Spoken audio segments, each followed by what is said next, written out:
Yo, welcome in. Happy Thursday morning. It is the Morning J. I am JPJ right here on another edition of Kayfabe Coffee right here on the Main Event Wrestling Network. Thanks for popping in. We're here to talk some AEW Dynamite. I was there in attendance last night for AEW Dynamite. Might be in attendance tonight for Collision, but I got a little something I usually do on Thursdays, so I don't know if I'll be going, but the option is there for me. But yeah, we're going to talk about that. We're going to talk about the vibe in the building, all the stuff that was going on. It was good times. It was a great show, fun show. Linked up with a few friends that were in town. It was a good time. But before we do, you all know the drill. First and foremost, thank you for being here. Thank you for hanging around with me and us here on Main Event on this Thursday. Go to Instagram, go to Twitter, Main Event _net. Give us a follow. Subscribe over on YouTube. We're on the road to 400. We have great content throughout the week, every single week here on the Main Event Wrestling Net. So click that bell for notifications. Share this out. Get people in here. We got a really good team. We're doing really cool stuff. And we appreciate you guys being here and hanging out with us. So, yeah. So Dynamite. Now, obviously, I was in the building.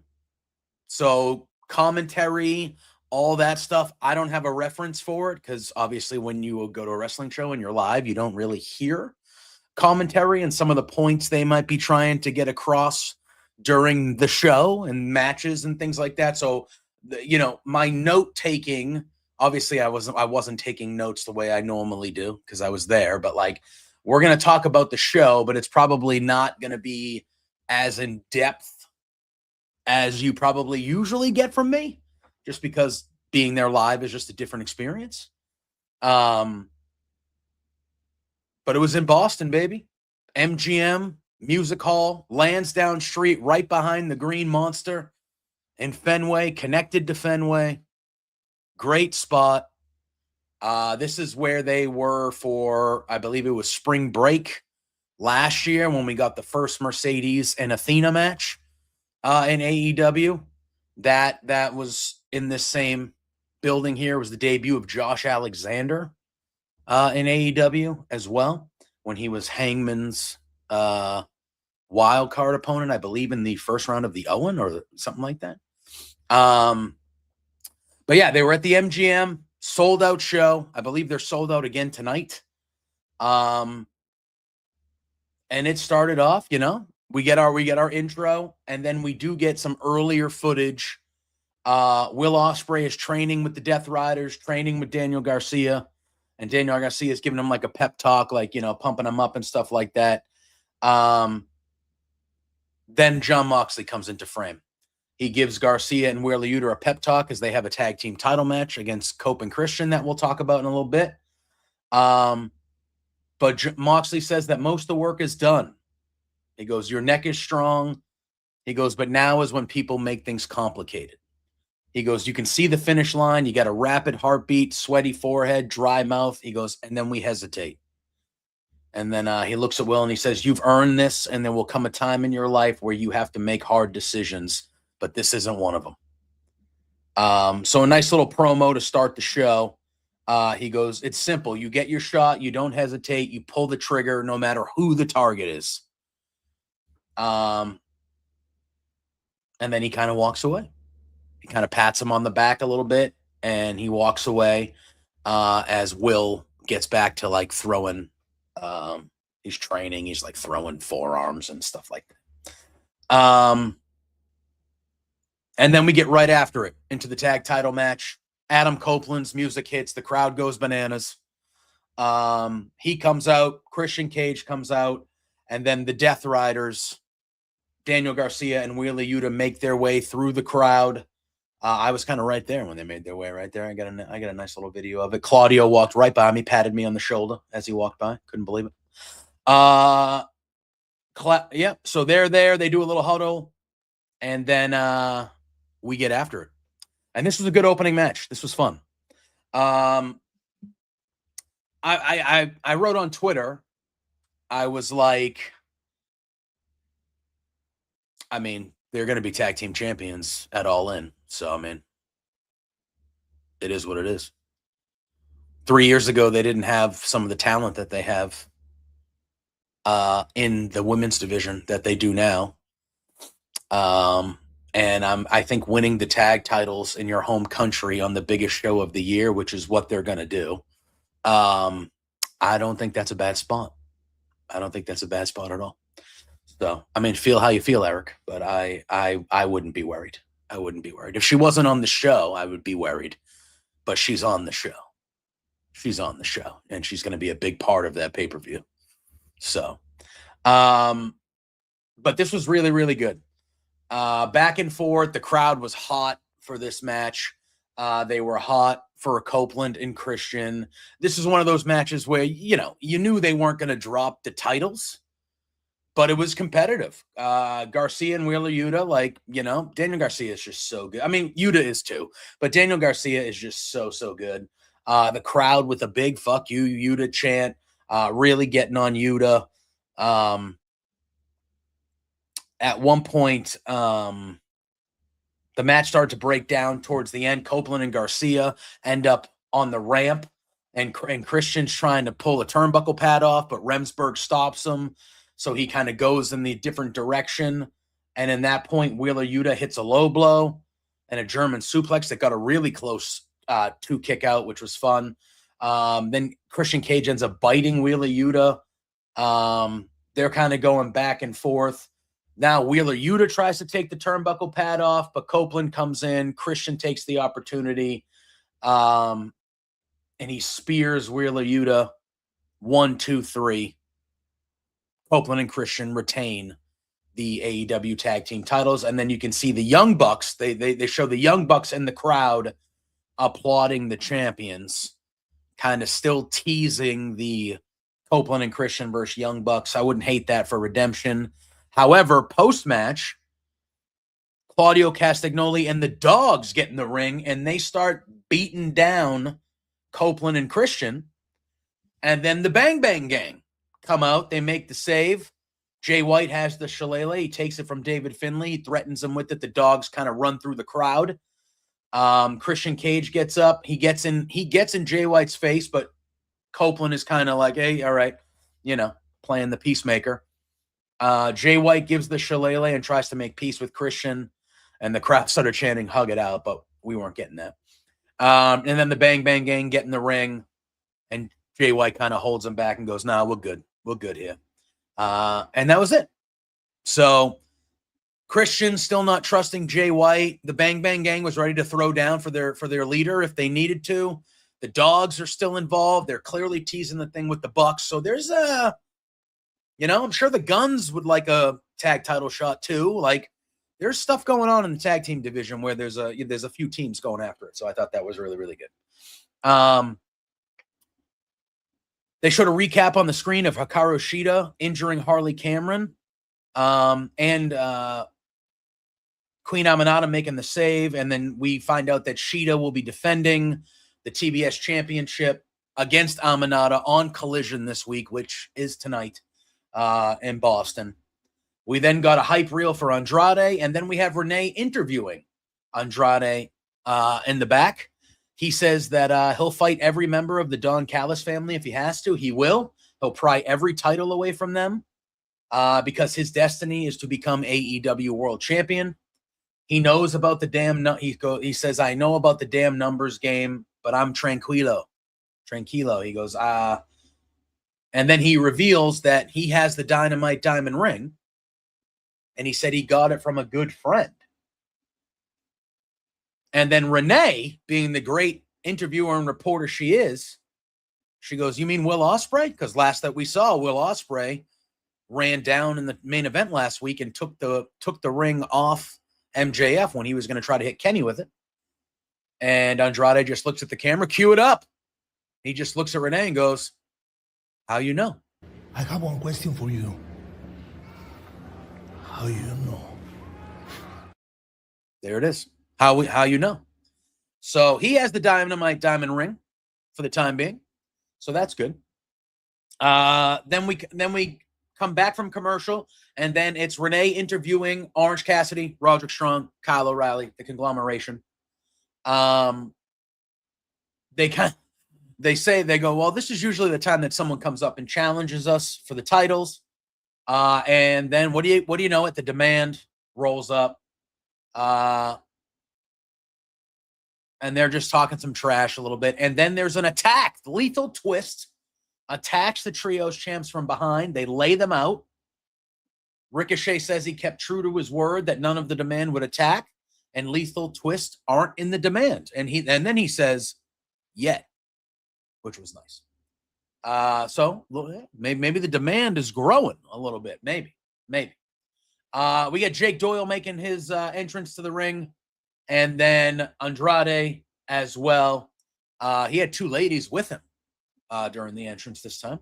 And this one was, if Andrade wins, he gets a title shot at Mark Davis's national championship. This was a good match. I thought Jake Doyle looked really good in this match. And Andrade is Andrade. But this was fun. Again, the crowd was hot all night. But this was really good. Doyle kind of blindsided Andrade to start, and they kind of go out to the floor. Doyle's kind of circling him, like really beating the brakes to him early. Then once they get back in the ring, Andrade kind of mounted a comeback, and then he takes off his shirt and he reveals that he has a censored version of his F Don FMJF shirt. And then he takes some pictures with the lady at ringside, doing that thing. Then Doyle gets back on the offensive. They start going at it. Doyle's just really slugging it out. Andrade, they go back and forth. Andrade wins that exchange. He starts doing his thing. He goes for a Frankensteiner. Doyle blocks it. He hits a Liger bomb, which was a really nice spot. But Andrade kicks out. Andrade then did the Three Amigos. But Doyle kicked out. You see the corner knees from Andrade. And then he goes for a dive, and Doyle absolutely clobbers him with like a brutal elbow. But Andrade kicks out. There's a crucifix pin for 2. Then he hits the vicious back elbow. He slides in. He gets the 1, 2, 3. And he has earned himself an AEW National Championship match against Mark Davis. And post-match, Mark Davis comes to the ring. He's swinging the belt like he's going crazy with the belt, swinging it. Andrade, he puts the Dynamite diamond ring on. And he's like, let's go. You got the belt. I got the ring. Let's go. But Mark Davis backs down. He grabs kind of Doyle and they leave. So that was really good. We then got a recap of Kenny Omega winning the World's Championship last week, which the crowd was so loud. When they showed the video of him winning, the crowd in Boston flipped out. I was like, wow, that was pretty cool. And then we have Tony Schiavone in the ring, and he introduces our new AEW Men's World Champion, Kenny Omega. This was a good promo, but this went a little long for me. But it was a good promo. The Young Bucks come out right after Kenny, and Nick Jackson has some sort of bag that looks like has a belt in it, obviously. Matt Jackson gets on the mic. He says, I'll make this quick. We've been friends for 20 years. Last week, we saw Kenny do it. You won the big one all by yourself, proving that you're the best professional wrestler on the planet. He goes, but I got to admit, you wearing that particular belt kind of peeves me. He goes, so we brought you something. And they pull out the old original AEW Men's World Championship. And they present it to Kenny. Kenny gets on the mic. He says it's been so long, he can't even quote the real number. He wasn't sure he'd ever hold the belt again. But he goes, but as much as I promised myself that, and the "you deserve it" chants are going, and he lets it, he soaks it in a little bit. He says the difference maker wasn't just him believing in himself or his best friends believing in him. It was his friends, his family, and even the crowd that he considers his extended family. If it weren't for all of us believing in him, he'd had given up on himself a long time ago. He said it was never supposed to happen. They're less than 50 days from going back to Wembley. And as much as he'd like to stay ready, there's still work to do. But just like the journey to winning the title back, he knows with all of our belief in him that we're going to see the best the best version of Kenny Omega that there's ever been in AEW. And then we get Will Ospreay. He asked the Bucks to leave so he can have a one-on-one chat with Kenny. They do so. He says it's really good to see Kenny as champ again. After he seemingly gave up on himself, he needed to believe in himself. He goes, I was there front and center last week. You went 25 minutes in that heat without ever giving up. I saw you get hit with the belt, and I thought Will says he thought that was it. You kicked out at 1. He goes, the cleaner is back. The best bout machine is back. One of the greatest to ever do it is back. And he goes, and as we get closer to Wembley, it's going to heat up with 2 alpha males fighting for the title. But I just wanted to say man to man that for 10 years, Kenny, you've been my hero, inspiring Will to be the best wrestler he can physically be. And he can only thank Kenny every time he steps in the ring. He says that his work is a tribute to Kenny's. And when he thinks of AEW, he thinks of Kenny Omega. He said, all I ever wanted was to be a fraction of the wrestler you are. But, bruv, I'm locked in right now, and I'm not happy with being second. And then Kenny says, you shouldn't be. Will says they're going to keep it going and going every single week, showing every single person why they're in the position they're in. He goes, it's a dream come true, a real-life Goku and Vegeta fighting it out. So on the 30th of August at Wembley Stadium in the main event, we're going to show them where the best wrestle. The crowd goes fucking nuts. And then Kevin Knight comes out. And Kevin Knight asks Will to leave. But Kenny says, no, he's staying. And then Kenny congratulates Omega. He says, I wanted to congratulate you face-to-face and tell you not to get ahead of yourself before Wembley because I'm still owed a world championship match courtesy of Maxwell Jacob Fraudman. He goes, there's a bet to be paid and the Jet's going to collect. He goes, you might be a wrestling god, but what's a god to a non-believer? That was a good line by Kevin Knight. He says, I'm going to make Jet 2 belts a reality, and he challenges Kenny to accept a match at AEW Redemption. Not the route that I thought they were going to go. I thought that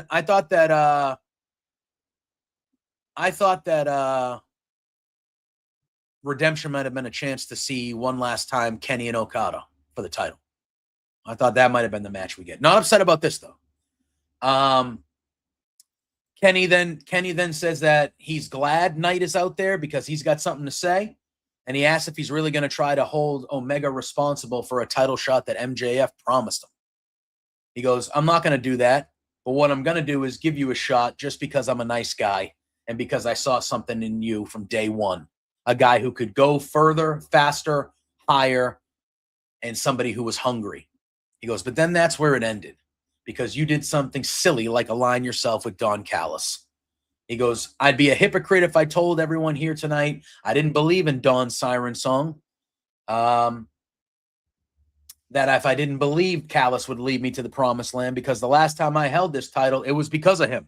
I will answer that in a second. Hold on. I'm going to read that. Let me get through this. And then he says, I remember the party. It was during COVID.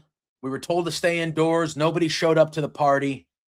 And I thought it was because no one could, but it's really because nobody believed in or was proud of that guy I was. That day, my worth, not just to my fans, but to myself, fell right down the toilet. He goes, so what are you doing with a guy like Don Callis? You don't need Don. He goes, and when I say that I believe in you, I'm not just talking for myself. I'm saying the same words Speedball said, that Will Ospreay believes. He goes, when I say that Kevin, that you don't need to be Kevin Don Callis Lapdog Knight, that's how the fans feel too. He goes, you don't need his help. You could have your TNT championship. You can have the world title. You can do it all on your own. And say what you will about MJF, but one thing he wasn't was a fraud. He came out here every week and defended the title, and when he said he'd do something, he'd do it. He goes, call him crazy, but the only fraud Omega sees here is you, Jet. That was good.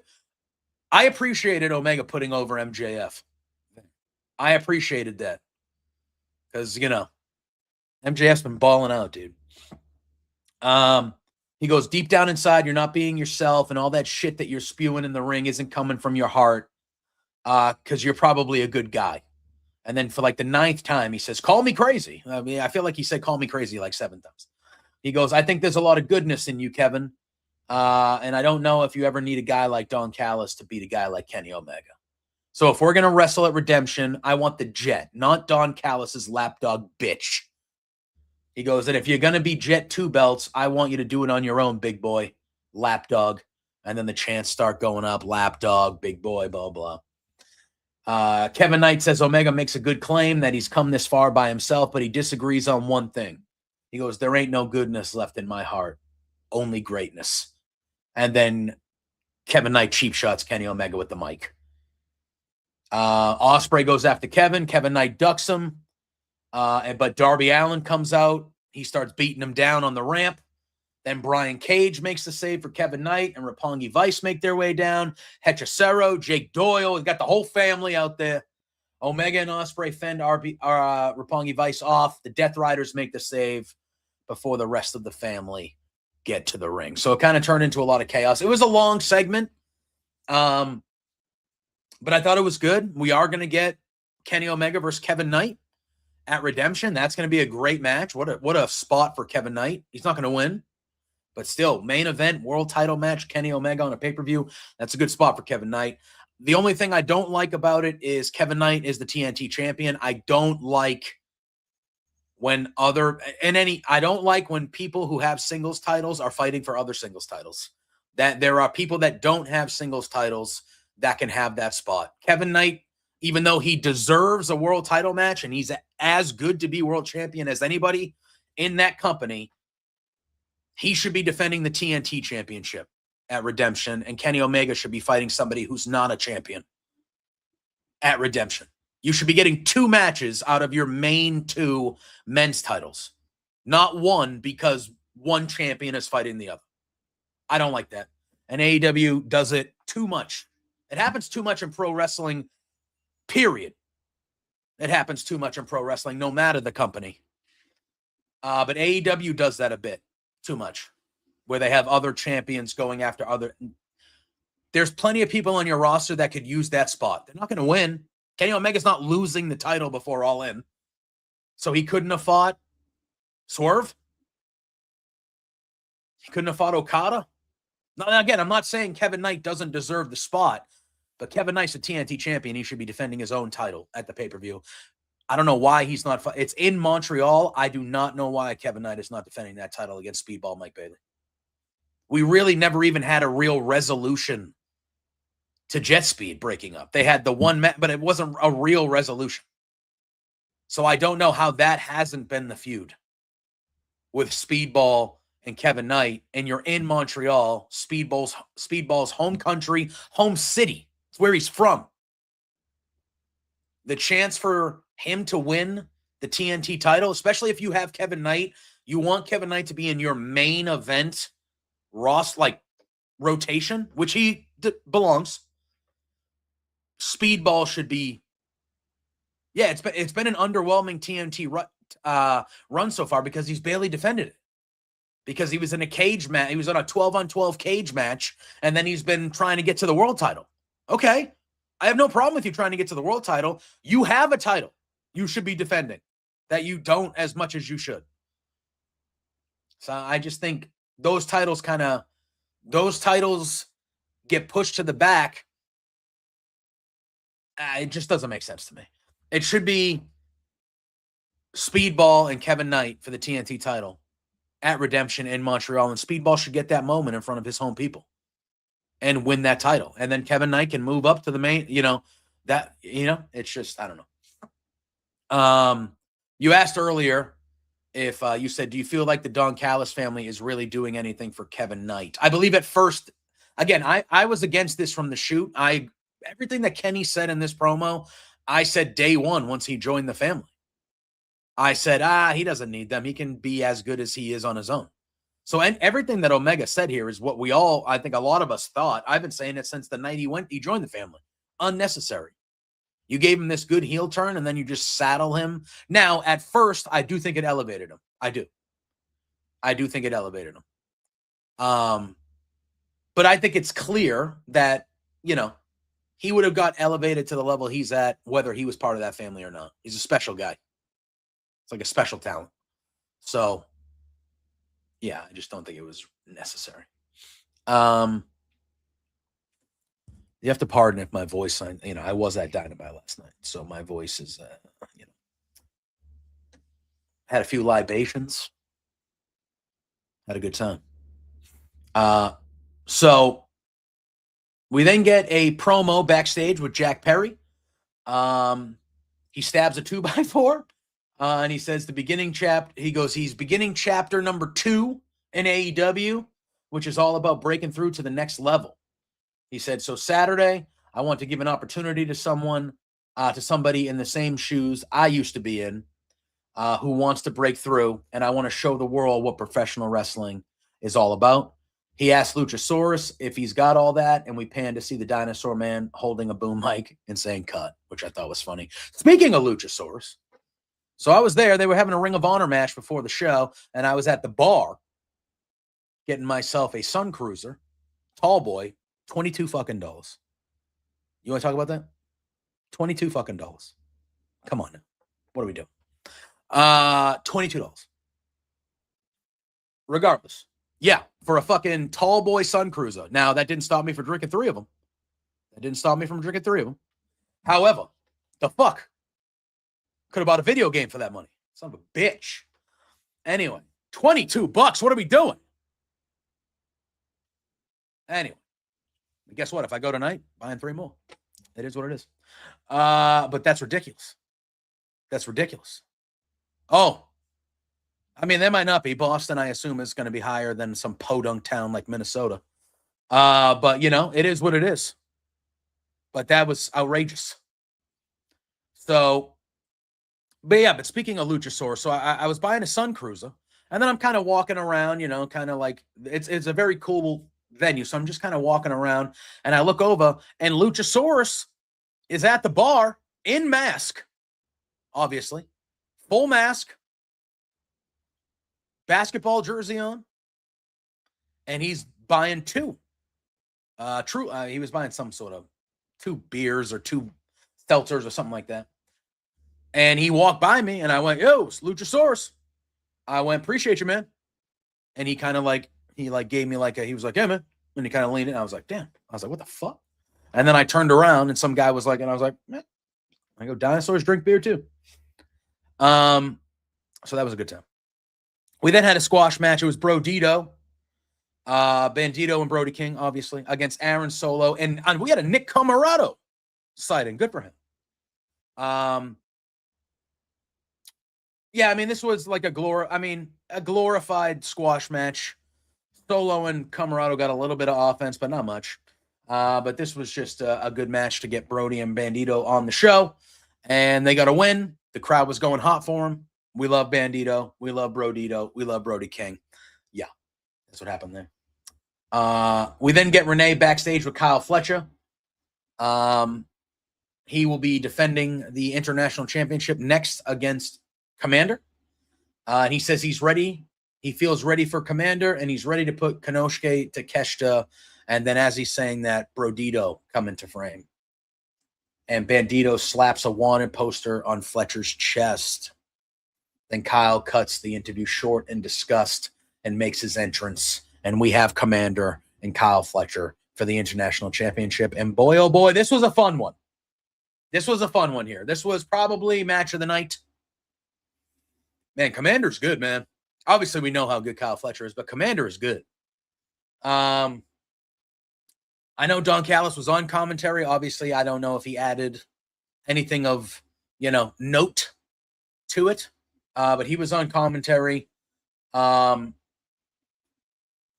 starts it off hot. He hits some kicks. He goes off the ropes.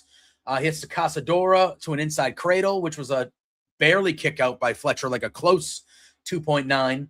And Kyle kind of scrambles away, kind of like, whoa, like he just got kind of, and then they start going back and forth. They go out to the floor. he goes for a handspring dive. Kyle walks away.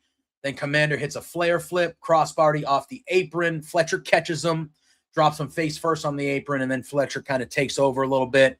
He hugs Don Callis, and then there's a big fuck Don Callis chants by the crowd.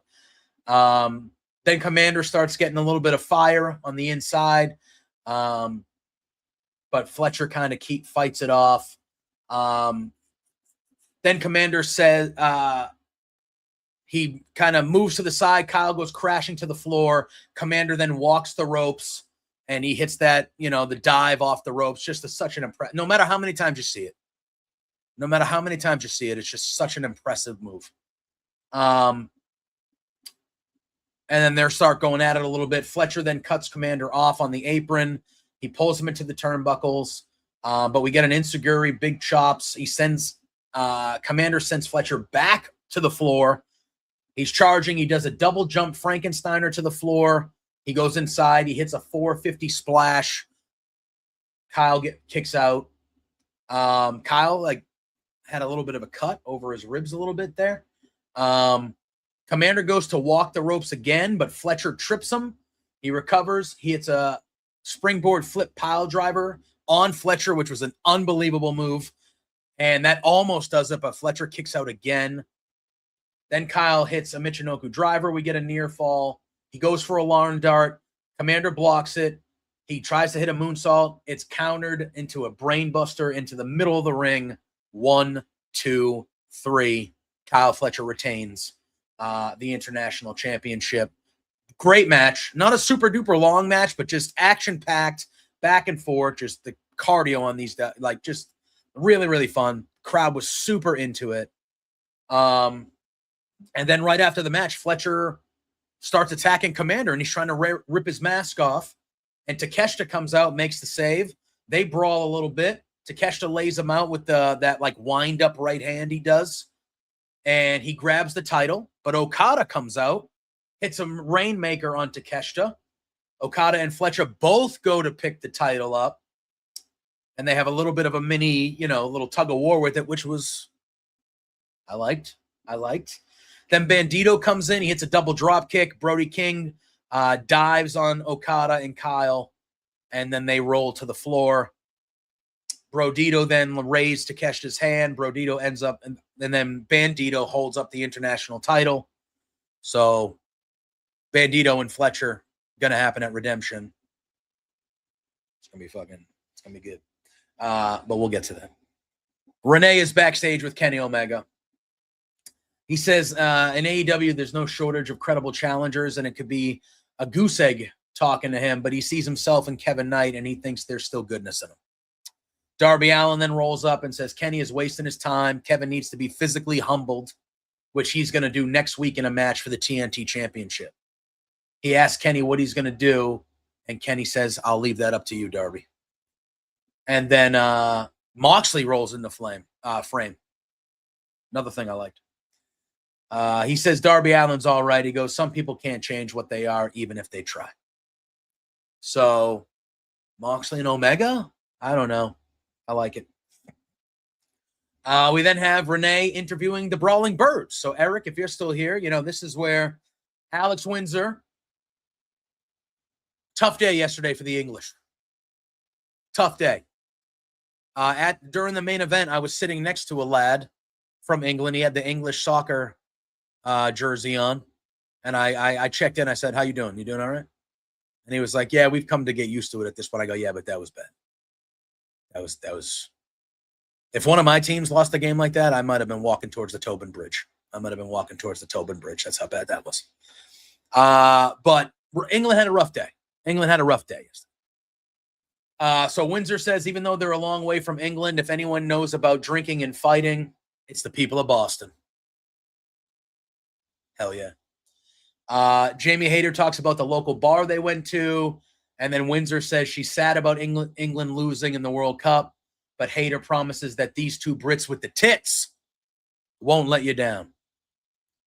Windsor said they're gonna beat the bloody piss out of anyone to prove that they're the best tag team in AEW. So I think that was the official, we're gonna have Brawling Birds tag matches with them getting wins here. ramping up to that tag title match at All In, which is what I expect. Chris Jericho now. He's in the back. He's cutting a promo in front of a spotlight, so you can't see him that well. He says, I like Tommaso Ciampa beating me up last time. So I want to do it again at Redemption. Ciampa can bring the pain, and he'll bring the pain maker. And he turns around and he reveals that he's wearing the pain maker face paint, and he puts the hat on. So it feels like we're getting Ciampa and Jericho hopefully one last time, even though I've actually kind of enjoyed it. One last time at Redemption, but we're getting Painmaker, Chris Jericho. And then we cut to a response by Tommaso Ciampa. He's backstage. He accepts Jericho's challenge. He says, but before we get there, I have one more night in my hometown. People love Ciampa. People love Ciampa in Boston. He's one of ours. He goes, so Saturday on Collision, I invite the Painmaker to come watch as I hold an open challenge in the city of Ciampa. So we're going to get an open challenge on Collision. I wonder who it'll be. I wouldn't hate it to be. I don't know. I wonder who it'll be. But we're going to get an open challenge with Ciampa this week. And then we had Brian Cage and Darby Allin. And this match was exactly what you would expect it to be with Brian Cage and Darby Allin. Brian Cage was throwing this little guy all over the fucking place. Brian Cage in real life, on TV, Brian Cage looks insane. In real life, it's even more insane. It's even more insane. There were a couple times where they were out on the floor and they were near me. And Brian, that guy, yikes, dude. Holy moly, that guy is in shape. He does not look like a real human being. Incredible. But this started off hot. Darby Allin started a drop kick. They're going back and forth. Brian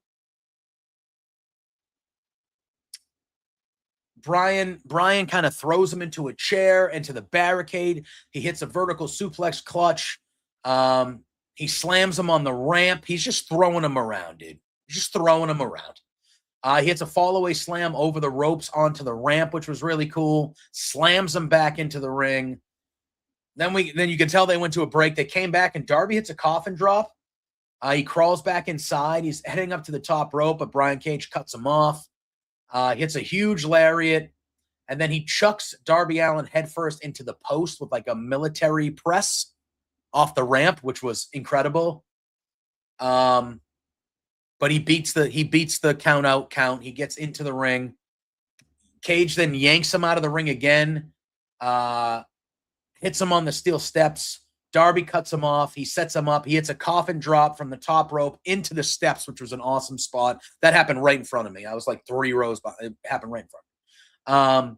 Darby rolls back in the ring. Remsburg starts the count. Cage makes it back in, but Darby's ready with another coffin drop, and then he hits a second. 1, 2, 3. Darby Allin gets the victory with the pair of coffin drops over Brian Cage. Darby then is like kind of staggering and stumbling up the ramp in pain. He gets to his feet, and that is how that ends. And then we go backstage to Okada and Fletcher. Fletcher calls out Bandito. He's saying he's scared of nobody, and I'll defend my international championship against anybody, and I'll be the greatest such champion of all time. And then Okada's kind of giving him a look in the background. And Kyle challenges Bandito to a match at Redemption. Okada gives a little nod and says, okay. And that was it. So the challenge has been made by Kyle. And that's how we do that. Renee is then backstage with Kevin Knight. Callis is with them, and Callis kind of talks for Kevin Knight.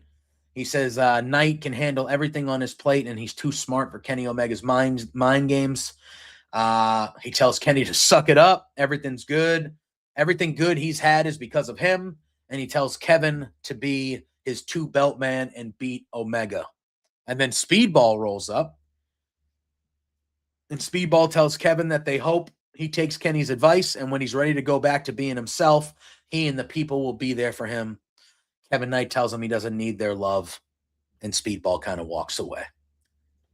And then we were at our main event of the evening. Divine Dominion, impressive. Just impressive. Impressive anyway, but impressive live. They make their way to the ring, followed by the hometown girl, the Owen Hart Memorial Cup winner, back-to-back years, Mercedes Moné, and they are going against Hyann, Maya World, and Willow Nightingale. This was a good 6-woman tag here. I thought everybody looked strong in this match, even Hyann. Maya World, they've been given the rub too. I do think I would like them to stay as a tag team. I do. Just because I think the women's tag team division needs more good teams. And I think Maya World really made a name for herself, and she proved that she can be a single star whenever they want. But I like the team. I think they should be a team for a little bit. But the match basically from the jump breaks down to basically a 3-on-3 brawl. Divine Dominion hits a pair of fall-away slams. Willow Nightingale gets an early hot tag. Her and Lena Cross are in it for a while. They have a good back and forth in the ring. Monet and Maya World got in there together, which was nice. Maya hit a couple nice suplexes. She did a beautiful float over a suplex, and then for a tag on Nightingale that was really, really nice. Then it starts breaking down into the part where everybody does cool shit, Nightingale hits a big axe bomber. Everybody's down and out. Maya World and Monet are going at it. They're ducking and dodging. There's a couple reversals. There's a small package. They're rolling around the ring. Then there's a shotgun drop kick from Maya, an inside cradle, a suplex lift, and then Monet tries to hit the Three Amigos. Maya World gets away. Then we tag in Nikki Cross and Hyann. There's a big boot, a big knee. Lena counters a big back body drop. Divine Dominion have Hyann in the corner like she's trapped. Megan hits a Falcon Arrow, but Willow breaks it up. Willow's throwing chops at the champs. Lariat sends Lena Cross to the floor. The Megasis, Megan Bain, attacks her from behind. Nightingale hits the pounce, which was awesome. Mercedes then throws Willow to the floor. Hyann gets a jackknife pin, but the kick out. And then she goes off the ropes, and Hyann hits her with a great spear. A great spear from Hyann. And Mercedes, it looked like it was close, dude. That kick out with Mercedes here right after that split, that was close, dude. That was like as barely a kick out as you can get. But then Mercedes hooks her in the moneymaker. Boom. 1, 2, 3. And Divine Dominion and Mercedes Moné win the main event. And then they get that nice shot on the ramp of all 3 of the heels with their title belts. And, I'm sure commentary at this point was kind of hyping up next week's show or hyping up Collision or whatever they were doing. And then the show ended. And that's how the show ended. Really, really fun. Really, really solid main event. Where I was standing / sitting for the main event, there was a little bit of a disagreement in the crowd between a few rows of people that were standing and stuff. So it kind of took a little bit. It took me and the people I was with a little out of the main event a little bit because it was like a distraction. But other than that, Dynamite was a lot of fun, dude. That Boston always brings it. That crowd was awesome. And I thought overall it was a good show. I thought the Fletcher Commander match was a whole lot of fun. I thought Darby and Brian Cage was fun. I thought the main event was good. I liked the Kenny celebration. I liked the thing with the Bucks. I obviously loved what I got from him and Will. The Kevin Knight was not the direction I saw them going, but I liked that too. I just thought it went a smidge long. And again, I'll have to play it back and kind of see what commentary said and, see if there was anything of note there. But after the show, Tony Khan makes his way out there. The crowd is chanting pay-per-view, screaming pay-per-view at him. And he goes, "Oh, you guys, are you guys chanting pay-per-view?" And the crowd gets, and he goes, last time we were here in this building last year, I told you that I was going to make a pay-per-view happen in Boston. And he said, yeah. And he goes, how many of you are coming to Collision tomorrow night? And the crowd, some people in the crowd were like, yeah. And he goes, well, if you're coming to Collision tomorrow night, we might have some good news for you. That's what he said. So I don't know what that means. I don't know what that means. But that is exactly what he said. He said, you were the second ever Dynamite in Boston, and that was very much on purpose. I've always loved Boston. You're one of the best, I'm sure he says this shit to everybody, but he says, you're one of the best wrestling communities or wrestling, crowds in the world, which is true. And he goes, you've been here since the second episode. You always show out, whether it's the Garden, whether it's the Aganis, whether it's here. You always sell out. You are all, we don't have to worry about ticket sales in Boston. You guys deserve a pay-per-view. He goes, I don't know which one it'll be, but you guys will get a pay-per-view. Now, I'm sure he says that everywhere. But then he did say the Collision line where he was like, hey, if you're coming tomorrow night, we might have some good news for you. So we'll see. We'll see. There we go. I was going to say tonight, Main Event Wrestling Network on the mark. We're interviewing Sam Beal. He has a Warrior Wrestling title opportunity coming up, and Sam Beal will be joining the boys on the mark with an interview tonight. You can find me tonight. I'm pretty sure. Right now, I'm like 70-30, whether I'm going to Collision or not. I'm 70 staying home and doing beards, because obviously beards is my baby. But Thursday nights, 8 p.m. Eastern, Love Wrestling CA at B2 Beards on all social media platforms. Give us a follow. Pluggo and I have a good time, and we do the damn thing. So we will be live tonight, 8 p.m. Eastern, every Thursday night at 8 p.m. Eastern over on Love Wrestling. You can also find me Sunday afternoons on Fightful, overbooked with our pal Auntie Collins doing Coast to Coast. We talk wrestling, we talk pro sports, we talk reality television. We talk about basically anything we feel like over there. Like I swear the first half hour to an hour every week is not even wrestling. We're talking about just a bunch of random things. But it's a great time over there. We've built a strong community over there. So come hang out over there. Obviously, you can find me here on the Main Event Wrestling Network every Thursday morning, 9 a.m. for the Morning J, where we talk about AEW Dynamite. mainevent_.net, Twitter, Instagram. Go give us a follow on YouTube. Hit that subscribe button. Hit that bell for notifications so you know when we're going live and when we're putting out some more great content for you. We are 11 away from 400, so tell your friends. Let's get to 400 by the end of the damn week, can we? Let's make it happen.